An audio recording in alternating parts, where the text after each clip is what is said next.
This weekend, Ryan is crawling with cards, Andy is comboing bingo, and we save the day with our helicopter boat. I'm Ryan.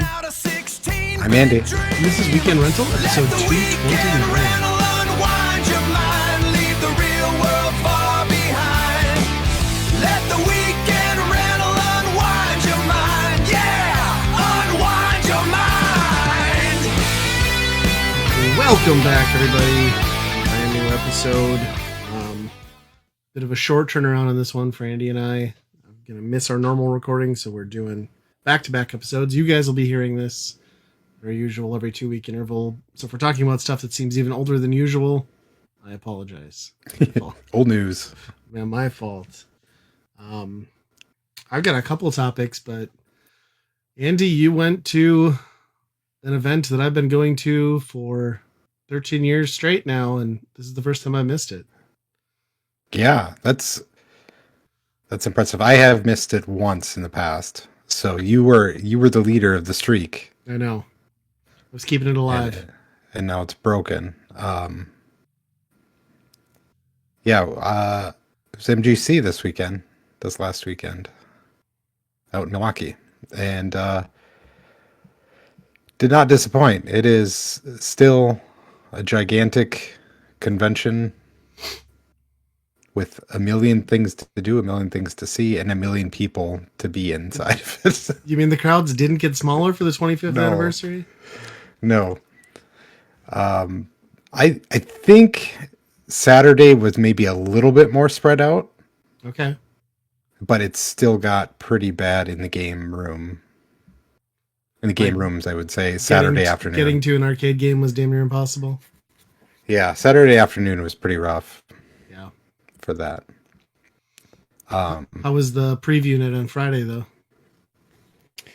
Pretty good. The thing I was interested kind of just to peek at was that, the Pokemon Pinball was the big headliner of the show to really show off, and it kind of took over the whole backside there of the game room. And yeah, Friday night, it wasn't too bad. You had to probably wait in line one deep. Sure. To play. Every once in a while, you could catch a guy getting off and quickly get on it. Yep. So it wasn't too bad in that regard. Got to play it probably 4 or 5 times, I would say. And how was it? Good. Yeah. It's funny though that I got there and they have the little signs saying how much it costs and whatever, or little cards up on the plaque on the back. Damn near all of them already said sold. Really? Yeah. Wow. What were they asking when I got there? So I talked to Nate a little bit, and he was with somebody that was maybe interested in buying one, and he was asking the guy, and I think it was they go for 7,000, but they were doing 400 off at the show. That's actually a good entry price for a license of that caliber. I would have thought it would have been closer to 10. Yeah. I've been making some comments to my wife, trying to lay the foundation that, I mean, really, is this thing going to go down in price? I mean, 10 years from now, when this thing is no longer made, Pokemon's still going to be maybe not the biggest craze in the world, but it's still going to be something. Are you prepared for all the maintenance that's going to require? No, that's the problem. Yeah. So tell me about the playfield a little bit. What's the mechanic? Do they have different tiers? Was it the base, like the ultra? Or was it just they do, but I'd have to say this one maybe had the least amount of differences that I could tell. Okay. Like right off the bat. Like more artwork and stuff than playfield, or what? Yeah, and maybe more like visual audio, like audio package on the video board, maybe. Okay. Yeah, that part I'm not sure of, like what the differences are. I think the Pikachu looked like he swivels his head or something on one of them, and the other one he's just a plastic model. mean, that's worth $2,000. Yeah, exactly. But it's interesting because I don't know what the exact mechanic is to get a wild Pokemon to appear. Okay.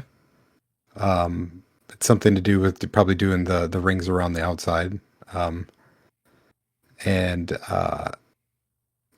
there is on the right once one appears, then you have to hit the Pokedex to Catch it. basically figure out what it is, scan what it Okay. is, kind of thing. And is this all And happening that's on the backsplash lake screen? yep, yep. Okay. And it's not too bad. Like you can peek up and see, what it's doing or whatever, and it does a pretty good job at like telling you, hey, you need to catch this. You have this many seconds, that type Sure. of thing, just in audio form. So there's on the right side, there's a couple pinballs just kind of sitting there, and you have to hit. It's kind of one of those mechanisms where you hit 3 pinballs in a row and it shoots one way up. Sure. And that's the Pokédex. So you have to hit that first. And then on the left side, there's a ramp with a Pokeball, and you have to hit that twice, I think. Go up that ramp twice after you do that. And you end up catching it. And yeah, it's pretty complex for like, it's actually got like a memory and a game to it. You know what I mean? Okay. Where it saves it to the Pokedex. All night long, you could be like, oh, this one has somebody was on here catching Pokemon. That's It's, kind of cool. has a decent amount of stuff. And on the very left, there's like training. So like you have to train some of the Pokemon, and then I don't know if they evolve at some point if you do that enough. It's kind of crazy. Like it's almost a video game. They've almost made the video game. Are the mechanics fun though? Like, is the playfield like good? Does it have a lot of like stupid center drops, or did it feel like pretty balanced? Yeah, it's pretty good. There's nothing that was like, because those two mechanics are the main thing. It doesn't seem like there's a lot of extra stuff you're really shooting for. Sure. Obviously, I didn't play it a lot. There's a balloon in the middle with Meowth, the Team Rocket kind of balloon that drops down, and you have to hit that a few times, and then it'll lift up, and then you go through the center of that, and that's how you get the multi-ball. Sure. But That sounds pretty good. yeah, I think there'll be a lot of them around. Yeah. Yeah, I think so. I got a text from Nate on Friday that there was one already over at the market, Really? next to MGC. So whether somebody brought Yeah. it there for that or they just have one already in their inventory, but Yeah.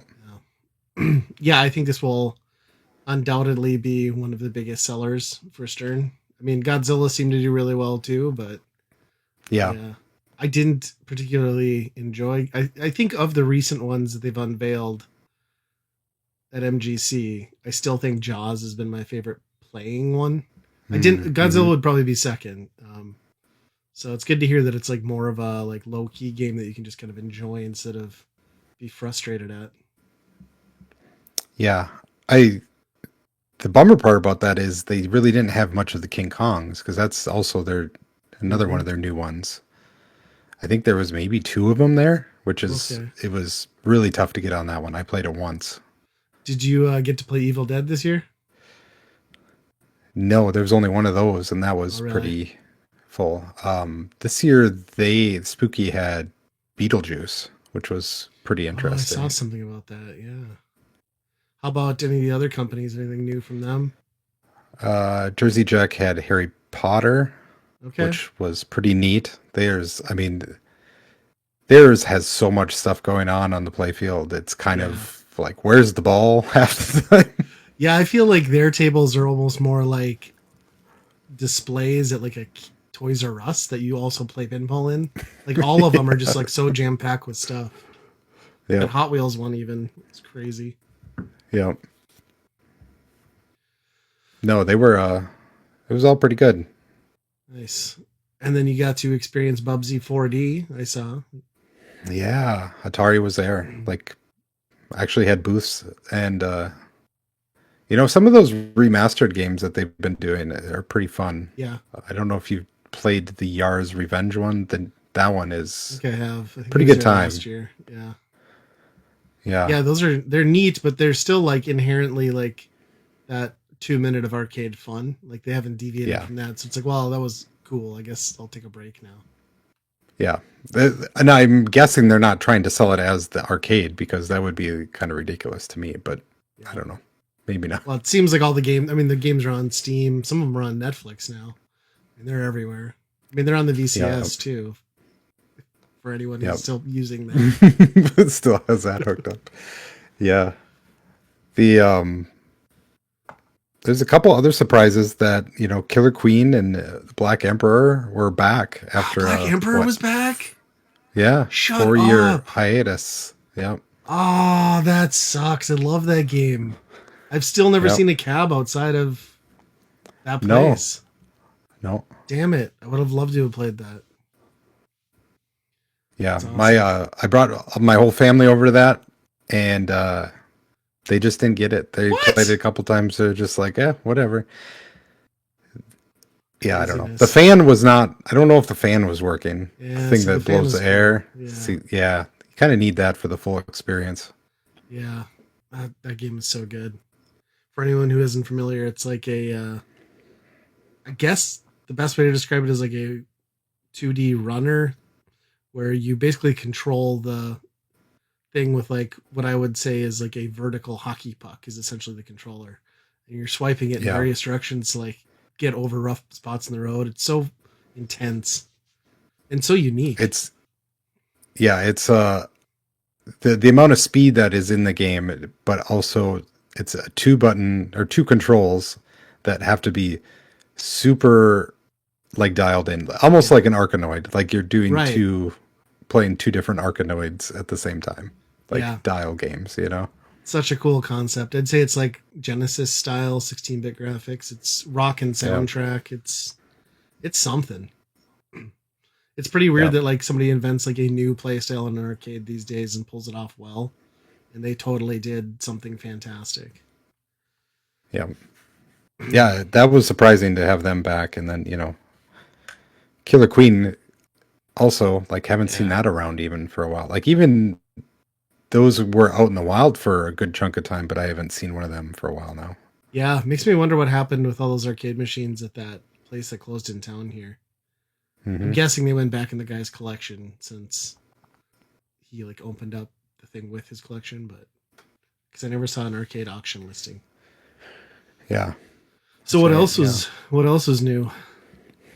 There was a lot of arcades and pinball. Like way more. That was kind of my big criticism lately. Has been like the last 3 years have been sparse. Yeah. I felt like there was a good chunk of, there was probably 5 rows. Okay.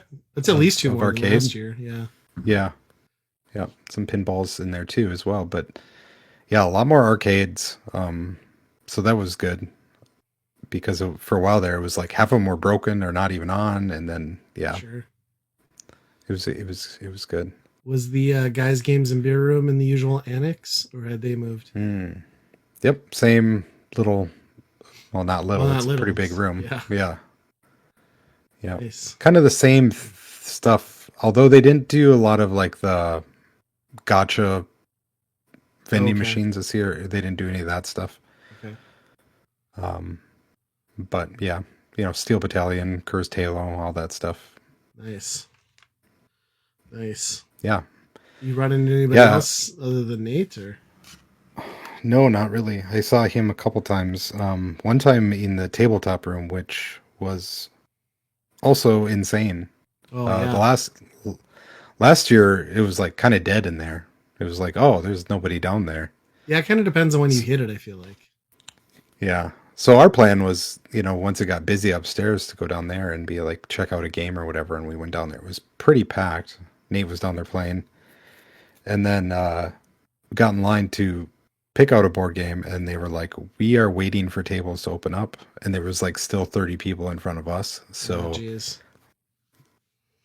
And that was Saturday? It's kind of insane. Yeah, it's just insane where everything you do pretty much is full, packed. Yeah. Anybody handing out good swag there? Nintendo back, or? They were, But my kids, I asked my kids if they want to stand in line and do the whole thing, and they said didn't. no to they didn't. freebies? Come on. Yeah, they didn't care. They just It's wanted kind of those weird. pins from the Garcade, I'm sure, right? Yeah, they don't do that anymore either because I think So, there was too much of abuse. yeah. Um, yeah, I'm trying to think. There was the game that your son is super good at, no longer around. Still not there. Second year in a row now. Yeah. Uh, So I don't know if they Ice all cold broke. beer. Yeah. Yeah, they all I broke. mean, they have to be the most problematic arcade machine of all time. I mean, they're always broken. Like, Yep. it's unbelievable. Death Ball was all over the place. I love Death Ball. Yep. Play some of that, I hope. Yep. Lots of that. Still kills me that guy won't just give up on the arcade dream and port that to like Steam. I mean, that would sell so many copies on Steam. Oh yeah. Yep. Yep. The I don't know if you saw that game last year. It was like Poor Perfect or something like that. Oh, It's yeah. basically like taps. Yep. That one actually got licensed and has like Pabst Oh, Blue really? Ribbon like branding on it now. So Nice. Are they gonna That like might sell actually be out a there. special cabinet for that now? Then yeah, that must be like the actual thing now that they're selling out there It's now. kind of cool. I mean, I don't know. Paps is the coolest, but I mean the game's cool. Did Yeah. you Good time. pick up anything? We went through the vendor hall at the very end of Saturday and walked around for about 2 hours, just having our kids trying to find something that they want to buy. Yep. I didn't look at games very much outside of the systems that they were looking for. Which is always a change. It's so weird to think about how much I scoured. Oh yeah, that was Vendor hall. that was 20 hours of our time there was just up and down Yeah. those aisles haggling and yeah.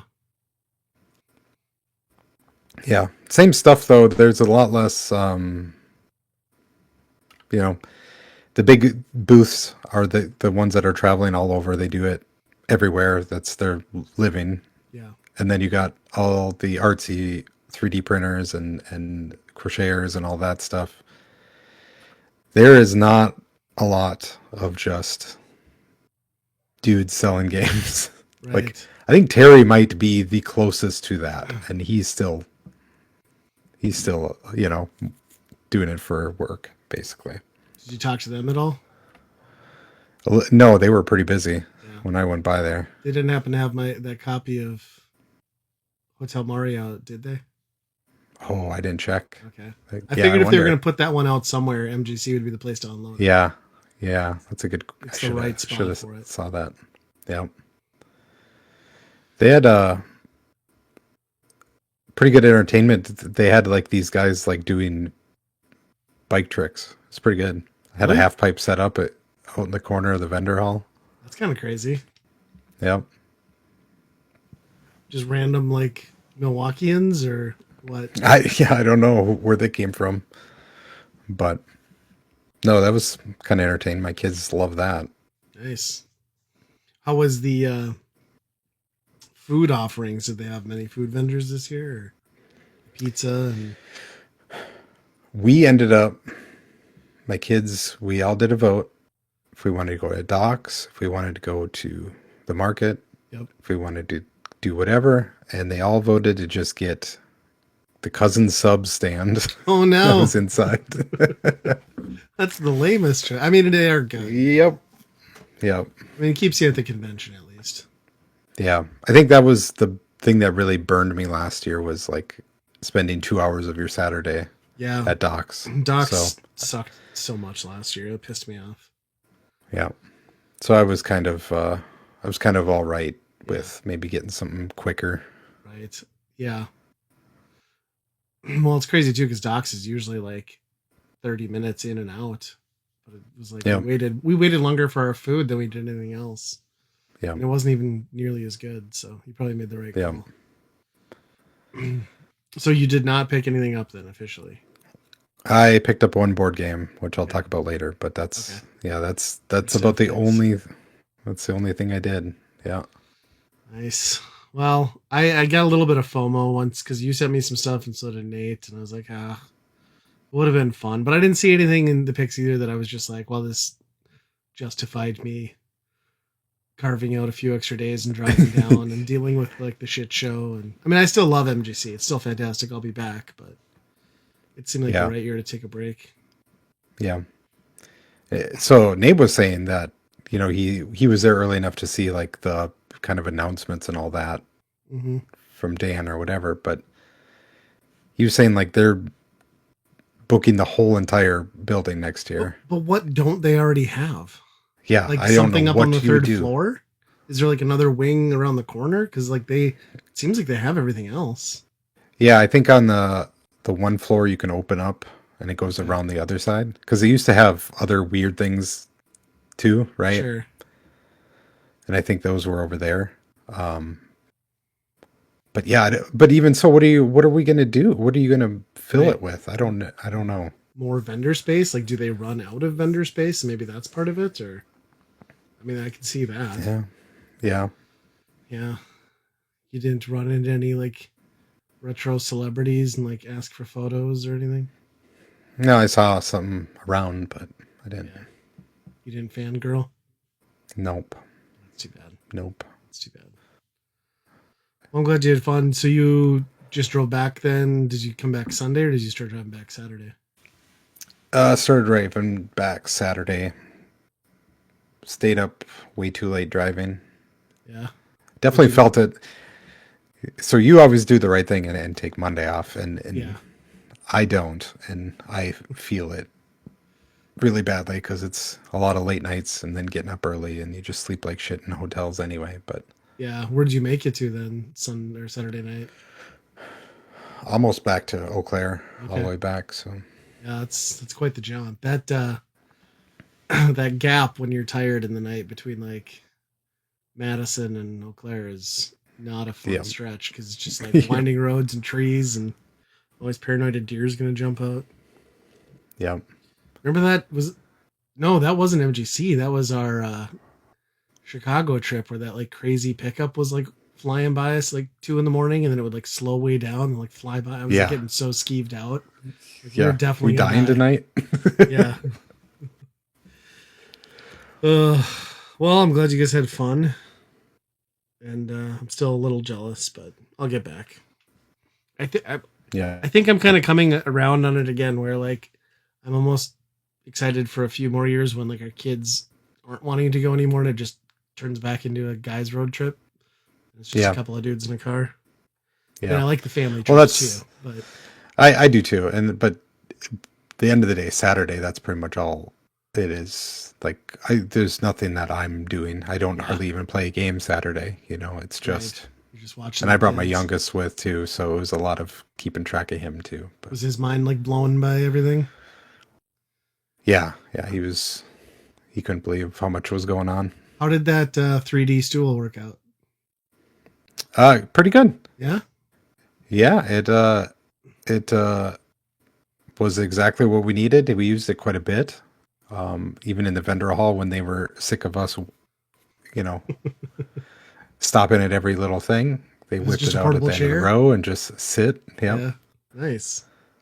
Yeah. Nice. Well, the thing's paying for itself quickly. Exactly. Yeah. Well, I don't have anything nearly as exciting as Midwest Gaming Classic. I need to talk again about Vampire Crawlers. I am many, many hours into that game, and I was incorrect in judging what I thought it was in the early game. It is so much better and more addictive than Vampire Survivors to me. I've gotten to the final boss's second stage and not beaten it yet, but I'm now just learning and have the mechanics and stuff unlocked to begin to understand how to break the game. And Oh it wow. is so good. Like, I mean, there's so much stuff in between there, but now I'm at the point where like you're laying like 20 card combos and like just eviscerating shit like in one run. And it is so goddamn addictive. And I still have some more unlocks, but like it gets like they do the progression so good at like introducing new things like wild cards, and then like have you unlocked overkill yet? Yeah, Yeah, so that's once you fun unlocked too. Yep. overkill, I was like, well, that's amazing. And then it's like you unlock the cap on maximum overkill. I'm like, that's even more crazy. And then it's like, so you're making like thousands of gold in a single turn. And yeah, I just started getting into like kind of the deeper meta tonight and understanding how I didn't understand. I was looking into it a little bit, like how the endless combos works, and I realized I was using the wrong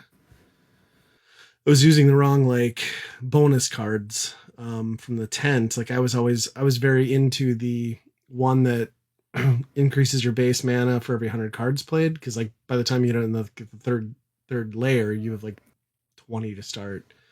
And I realized you Oh need to wow. use the combos don't end one. And that's how you like really start breaking shit. So then you're just like carrying over your combos, you're inserting wild cards, and you're resetting your deck and starting back From over. each turn, it goes to the next. Yeah, as long as you do not like, let's say I laid 1 through 4 down, and I had like a 1 card left. You just end your turn, throw it back in the deck. Then you hope, and if you've stacked your deck right, you'll come back up on a wild card in your next draw.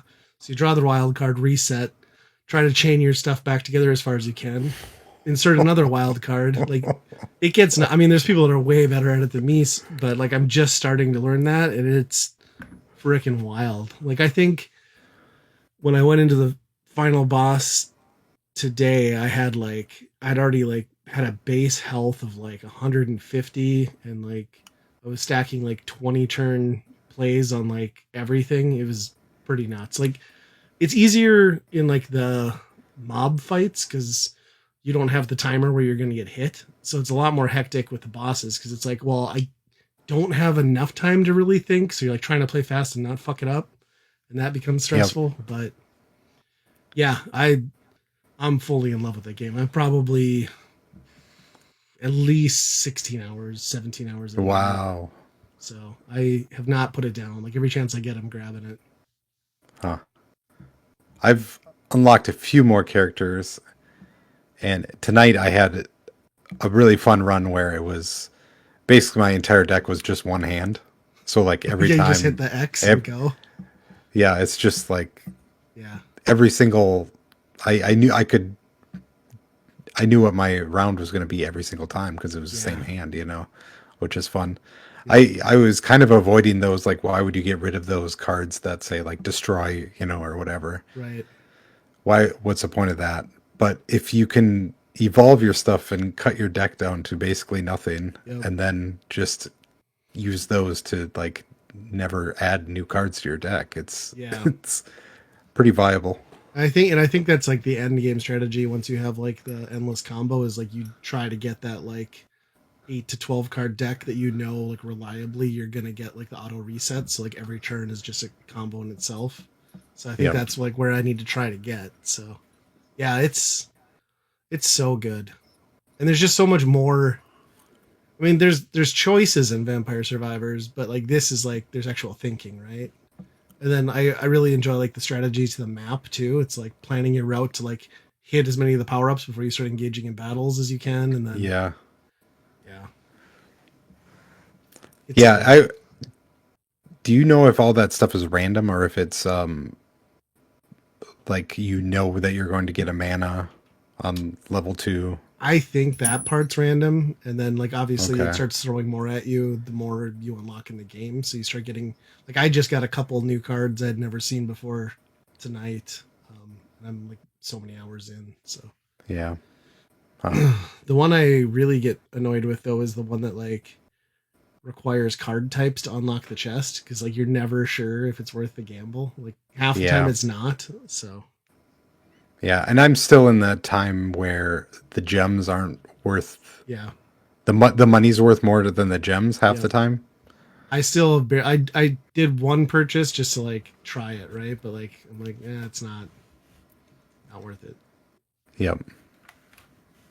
Yeah. Yeah, it's a They good version of really that game. they really did the thing very well. Yeah, it's highly addictive and so much more deep than you'd initially think, and the pacing at which they feed you new things is so smart and well done. I mean, I'm sure at some point I'm going to be like, okay, I've seen it all, but like I'm still going to like jumping in and going through a run. I do hate Yeah. the bridge levels with a passion though.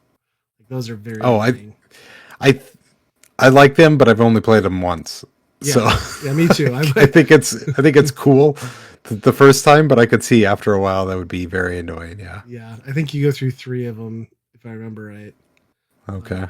Because that's kind of always the roadblock too. Is like, oh, I clearly haven't unlocked enough to get through this yet. So let me figure out what I need to do and rebalance. Sure. At least for me, I died a lot in the first one. I think it took me like 5 passes to finally get a good run. Yeah. Who do you play with mostly? The one I've been playing with tonight, what's her name? She does like the Rune Tracer. Okay. Yep. That's who she starts with.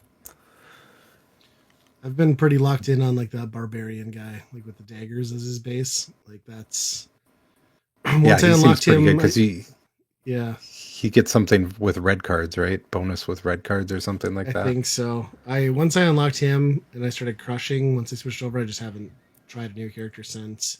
And now I'm at the point where like I've got a thing. I just put money into the stats tonight because it's expensive. Where you get to like go with multiple crawlers. So I think you can actually enter dungeons with 3 players. Once you have it fully unlocked, and then you can switch between their stats. I don't know exactly how it works because I haven't tried it yet, but I know you have. Yeah, I don't know if I've figured out all of that. Like when you play their card and then they sit over in the edge there, do they do something? They do, but I haven't figured out how it triggers at all. I don't know if it's just random or what. Okay. Yeah, that's kind of an interesting element too.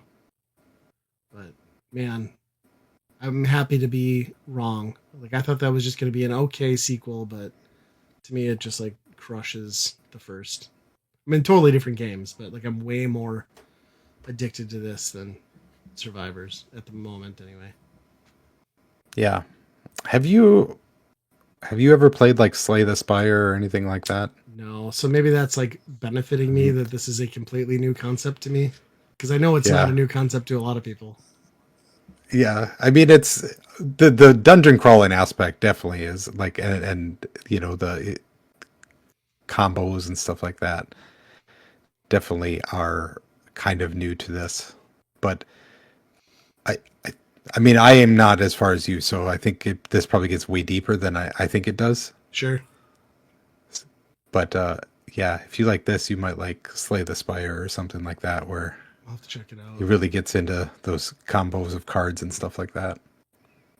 Yeah, I know I've heard a lot of people say that there's many games like this, so I should try another one if I'm into this one.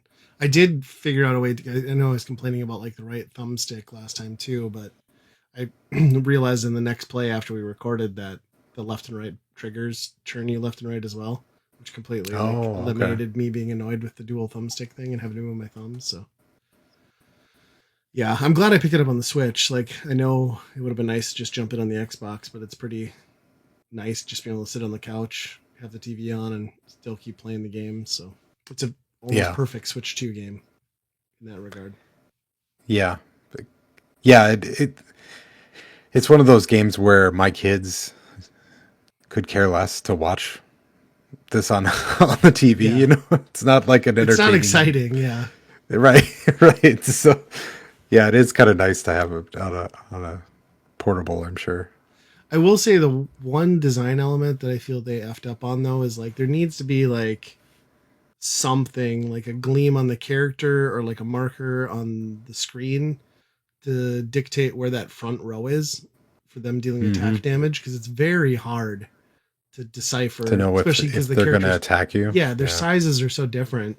So that's my only real complaint, but like if you're playing it right anyway, I guess you're having enough knockback with your attacks that it's not an issue. But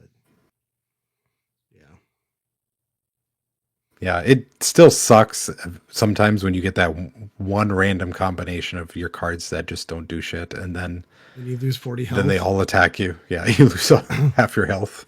Yeah, that's the nice part with the endless combo stacking is if you find yourself in that position, you got like one of those heart cards, You just like throw that like really late in your chain, and then all of a sudden you're like maxed out and have like 450 armor, and you're sitting pretty good if you do it right. So Huh. yeah. So I'm sure after we record this, I will jump right back into that. So I played it right up until we recorded tonight. So, and the only other really notable thing, I guess maybe not even that notable, that I had to talk about was that Stranger Things Tales from '85 came out on Netflix, animated series, supposed to be in between a couple of seasons of the early part of the show. It's very fine, like, you know what I mean? Like, it's clearly geared towards a younger audience. It's not bad. It's not great. It's not really doing anything in particular for me other than like I've watched all of Stranger Things, so I guess I'll sit through this. But some of the voice acting characters they've chose are much better than others. Some of the designs of the characters are much better than others. Like I think 11 looks nothing like her character in comparison to how everybody else is animated for the most part. But yeah, it all has to do with like monsters being there again, and monsters are able to like spread spores and like endlessly keep evolving. Is kind of what the plot has been. I think I'm on episode 9 of the 10 in the run, so they're very short, like 20 minutes. I mean, you burn through it quick. So. Oh, really? Okay. Huh. It's yeah, it's them keeping that thing alive for sure. I don't know that this will be in the top 10 of Netflix after like 2 weeks, but you know, right now it's in there. So yeah, I'm sure my kids will be interested in that at the very least. So yeah, be watching it. Yeah, there's worse things. I just think it's funny like how hot on the heels this is of like we just got through that finale and this thing's already out in like 6 months, not even. So yeah, because then what are you going to do after that? You know. Right. There'll be a spin-off. It'll all be based in Chips Ahoy. It'll just be like a sitcom with them selling ice cream. That'd be good. Yeah. You got some PlayStation news, I see. Yeah.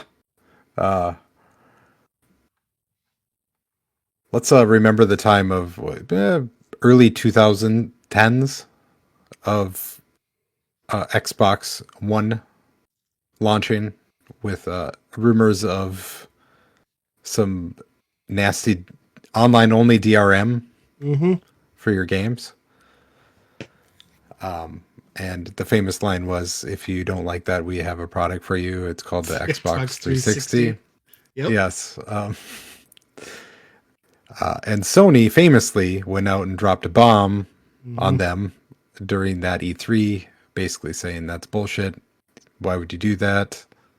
Yeah, you can sell our games, you know? Yeah. Borrow them, whatever you want to do. Yep. Fast forward, almost 15 years now, I guess. So the world's changed a little bit, but sure.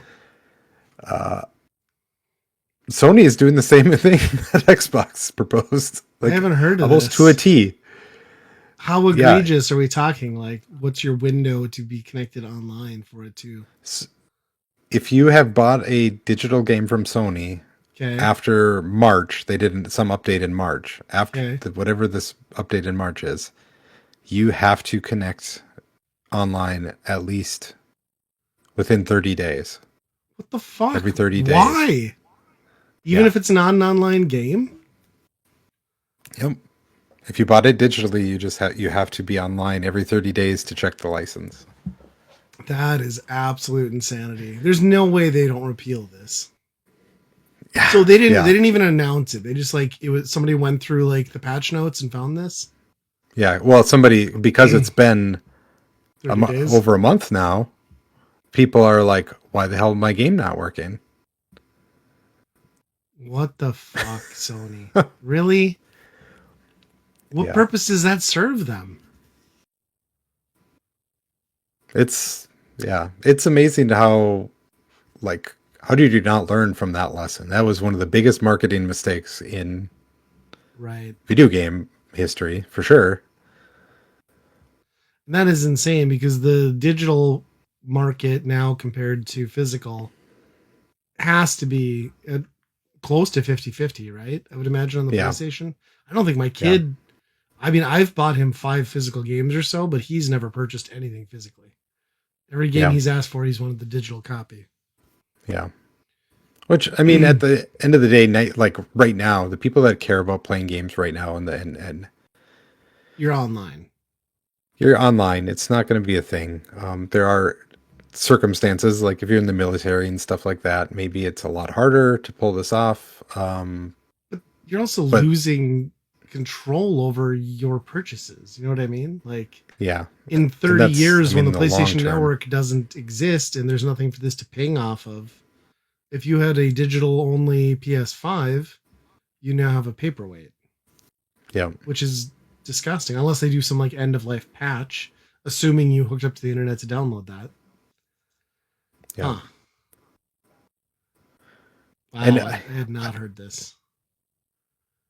yeah, that's pretty rough. And it, you know, at the same time, you know, my son brought his Switch with on the trip and brought some games that we haven't played in a long time. And like he wasn't able to play the games unless you did the update Really?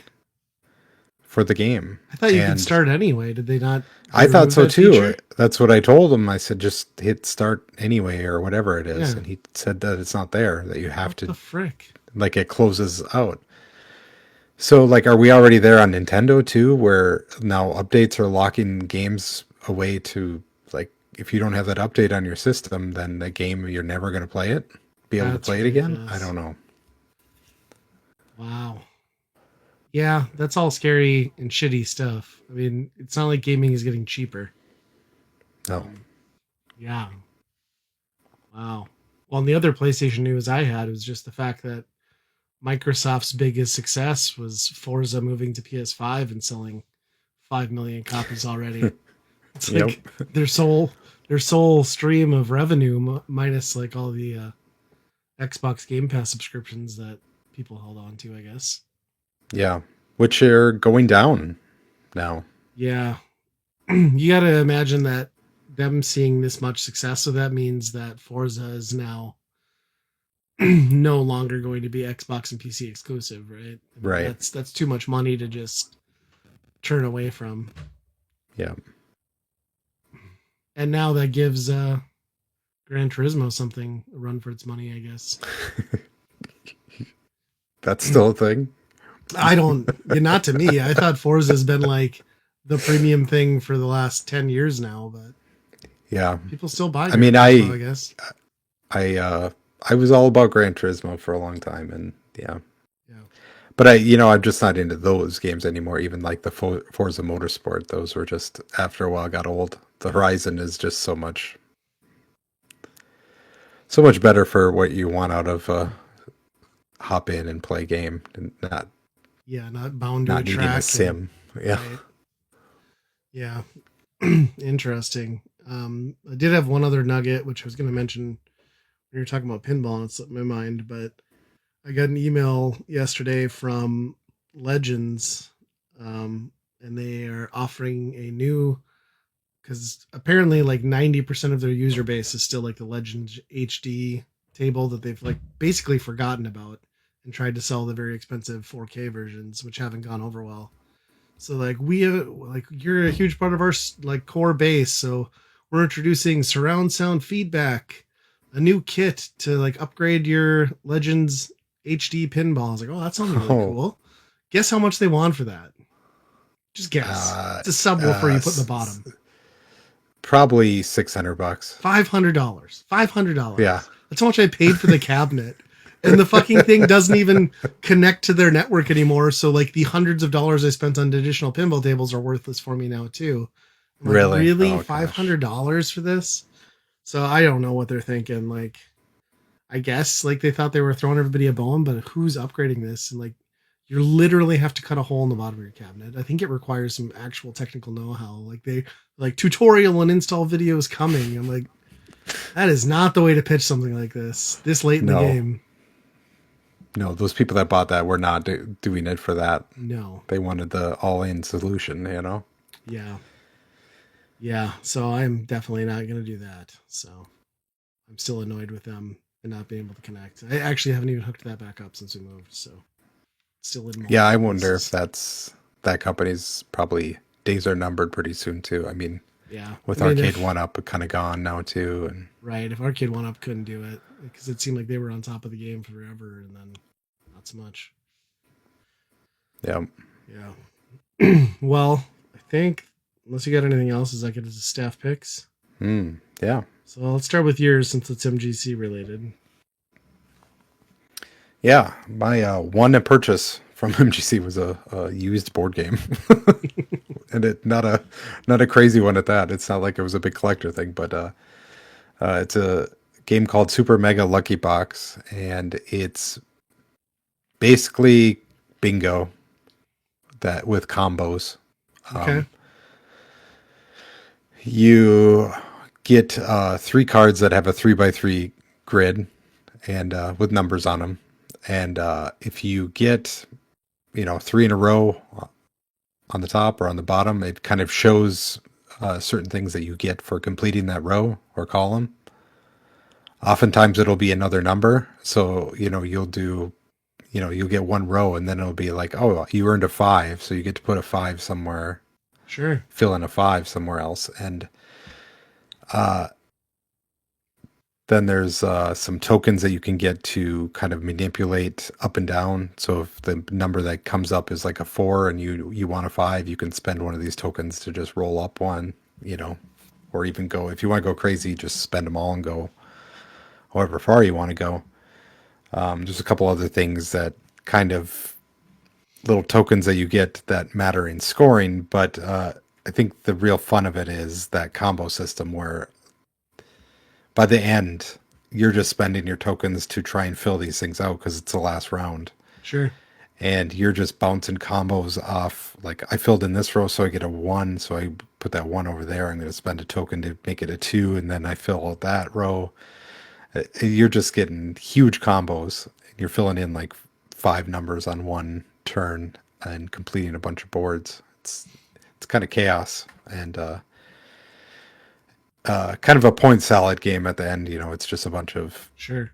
count up your points, see how you did. It's relatively pretty close. It's pretty hard to not be within striking distance, just because it's like everything you do, you're going to get points for the most part. So, Sure. Those are the best games though, like when you don't clearly know who's gonna walk away with it. yep, yep. Especially with kids. There's one mechanic in there that has, if you have the most of this one token, you get 6 points, and if you have the least of it, you get minus 6 points. So it's a constant like Get yourself you out have of to that. be you have to be in the game because Sure. you don't want to lose the points. Interesting. So how old is this game then if you said you got it used?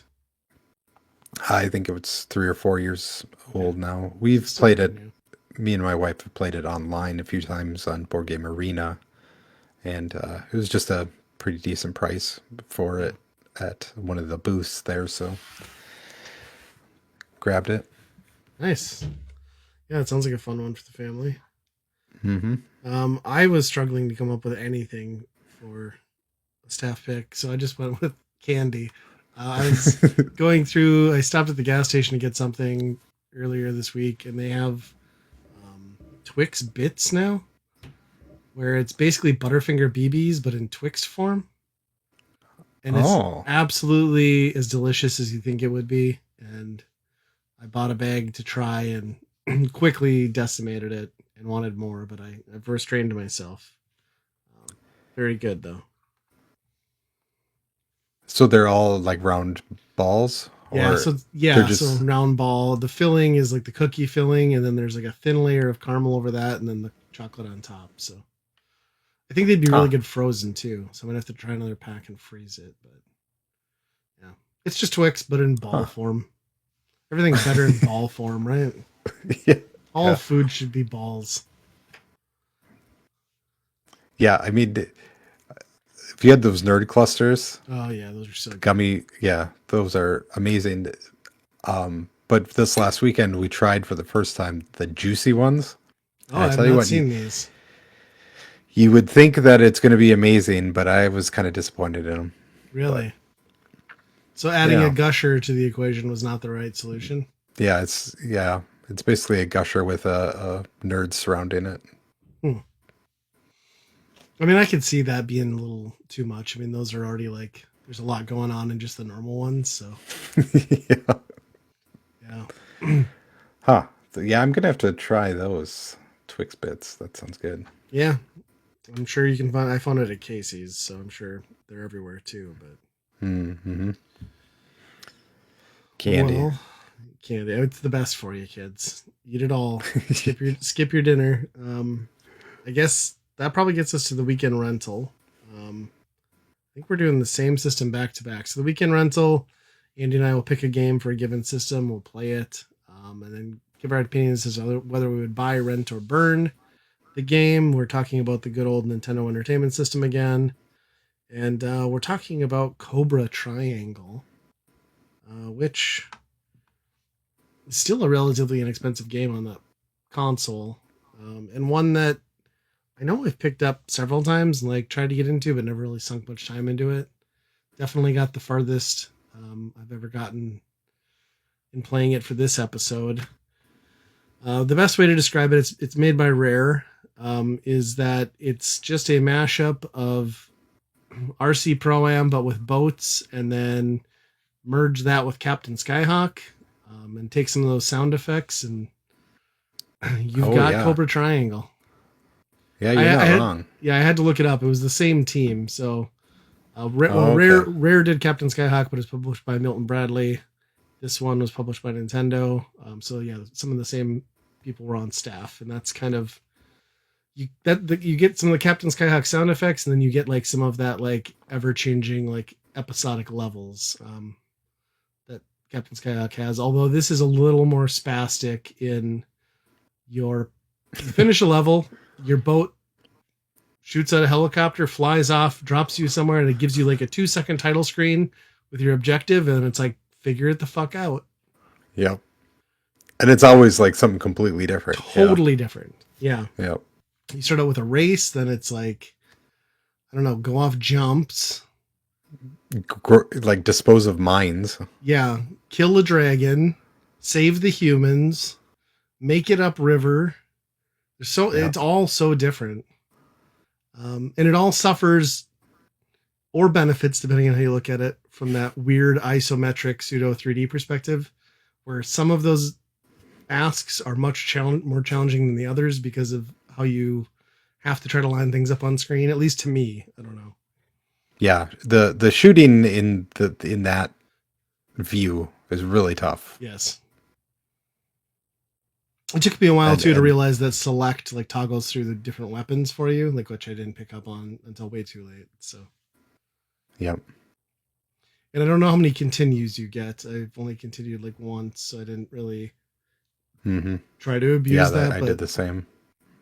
At least the continue drops you right back where you left off. In full disclosure, I think I got to like level 7, that one where you have to go upriver against the like whirlpools and the logs. Like for the life of me, I could not beat that, and I just did not want to keep trying after like I don't know how many attempts of like rewinding and going again. And I'm trying to remember if that was the one I quit on or if it was the humans one. One of those. I don't think I beat the humans one. Yeah, that one's tough. Like the strategy for me was just to like let everyone get taken except for like 2, and then just point in that direction and keep shooting, and it finally worked out. Oh sure, yep. Those were very poorly animated humans too. They look like they fell into the Atari 2600. The dragon is cool though. The like dragon that is cool. thing is cool enemy. I mean, he makes the cover art, so you know he's cool. Yeah. It's funny when I pick this one up to play it because like I always get this confused with Eliminator Boat Duel, which I also think is on Nintendo Switch Online. Like I can never remember which one's which, and I'm never like a huge fan of Eliminator Boat Duel, so I was like, I think I know what I'm in for here, and I was pleasantly surprised with this to find it was a much different game than I'd initially thought.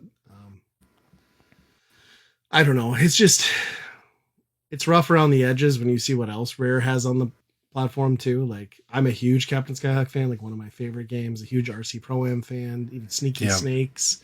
And I don't know that it's like visually it's there, but I don't know that taking some of those elements from those other games and putting it into this one makes for a better experience. Yeah, I think that the because of how the enemies work in this, being as they are boats, it kind of compounds the difficulty of the isometric shooting Yeah.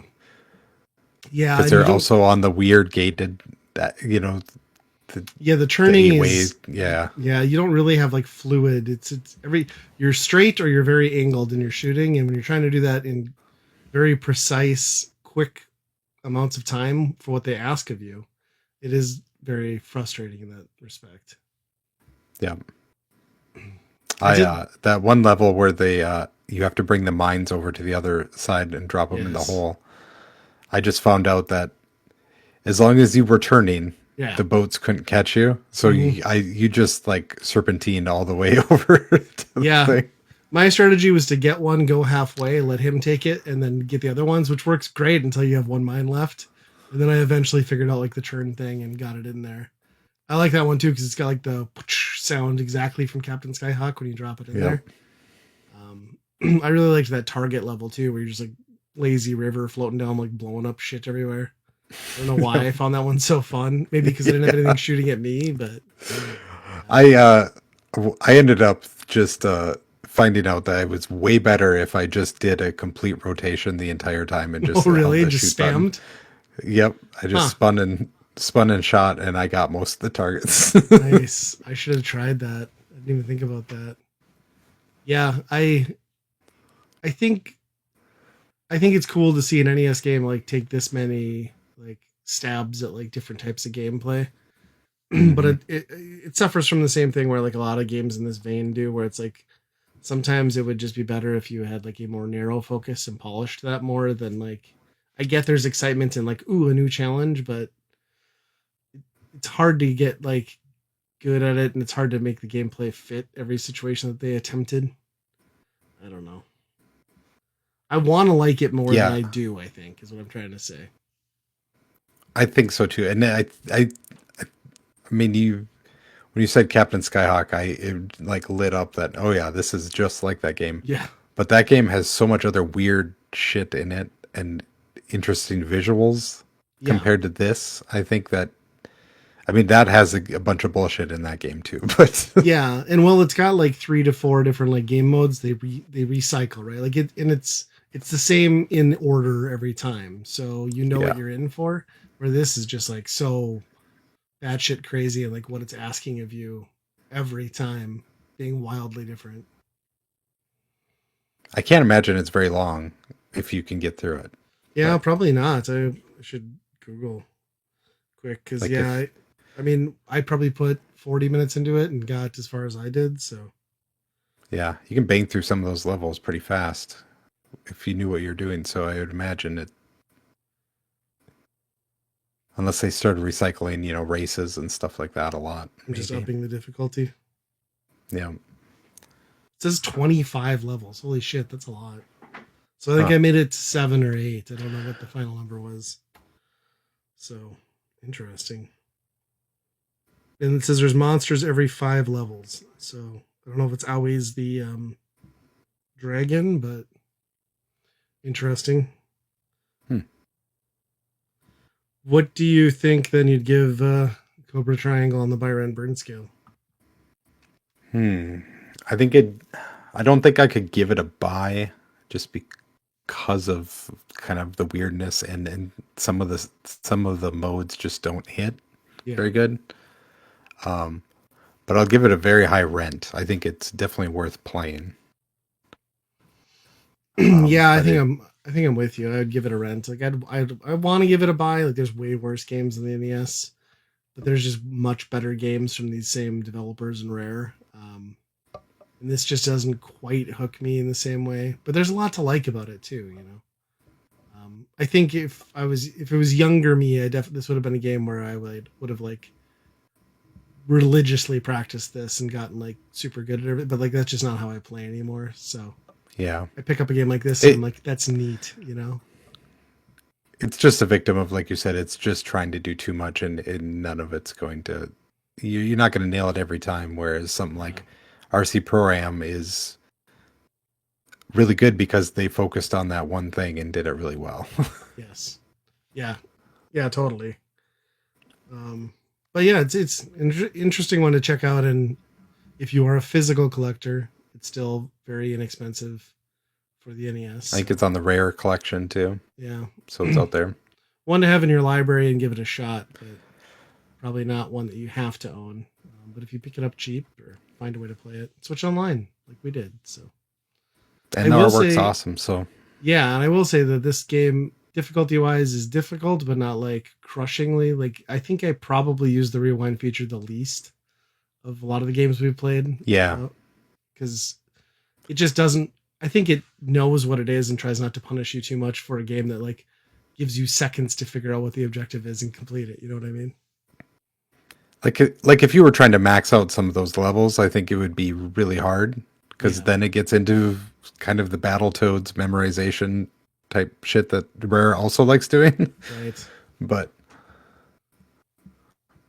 they give you the option to just bypass a lot of that stuff. Yeah. And just keep going. It needs a little bit better music, I will say, but for a Rare game. But ooh. I like the sound effects and stuff. It's probably the guy that did Donkey Kong Country. He did all those games, didn't he? Maybe. I don't remember. Maybe. He didn't try very hard in this one. I'll say that. But I guess that gets us to the end of another one. Yeah.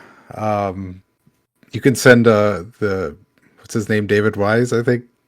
Send all that hate mail over to us at weekendrental@gmail.com. Weekendrentalpodcast@gmail.com. And then, of course, check out the Geekade Podcast Network. Their Patreon is also a great solution to find more podcasts just like ours. Mm-hmm. But until next time, be kind, rewind.